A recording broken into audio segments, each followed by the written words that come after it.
రామాయణ భారత భాగవతాది గ్రంథములలో అత్యద్భుతమైనటువంటిది. మనిషిగా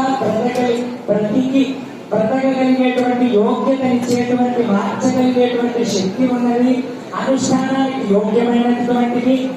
మిగతావన్నీ కూడా భాగవతము కథల రూపకంగా ఉంటే ఈ రామాయణం మాత్రం అనుష్ఠానంగా ఉంటుంది. అనుష్ఠానము అంటే మనం చేసేటువంటి మంత్రము, అర్చన, ఆరాధన ఇవన్నీ చేసేటువంటి యోగ్యంగా ఉంటుంది.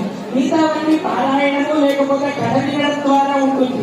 రామాయణము అంత గొప్పది. అలాంటి రామాయణం విని తెలుసుకోలేని ఎలా ఉంటుంది, ఏమిటి, ఎక్కడ, ఎలా అనేటువంటి తెలుసుకోలేనటువంటి పరిస్థితుల్లో మనం ఉన్నాము అంటే మనం ఎంత చదువుకున్నా వ్యర్థమే, ఎంత ఉన్నా కూడా వ్యర్థమే, ఎంత లోకవాక్యాలను తెలుసుకున్నా కూడా వ్యర్థమే. ఎందుకు? ఏకచంద్ర ప్రకాశైన నక్షత్రైకి ప్రయోజనం. ఏకచంద్ర ప్రకాశైన నక్షత్రైకి ప్రయోజనం. ఎన్ని వేల కోట్ల నక్షత్రాలు అక్కడ ఆకాశంలో పడి ఉన్నాయి. ఎవరికన్నా ఉపయోగమా? అవన్నీ మణినా భూషిత సర్ప భూషణైకి ప్రయోజనం. నాగపాము పడగ మీద కొన్ని వేల కోట్ల విలువ చేసేటువంటి నాగమణి ఉంటుంది. ఎవరికన్నా ఉపయోగమా? దాన్ని తీసుకునేటువంటి సాహసాన్ని ఎవరన్నా చేయగలరా? ఆ చచ్చిపోయిన తర్వాత తీసుకుంటామని అంటే దాని శక్తి ఉండదు. బ్రతికున్నప్పుడే దాన్ని తీస్తేనే దాని విలువ. ఎవరైనా తీయగలరా? తీయలేదు.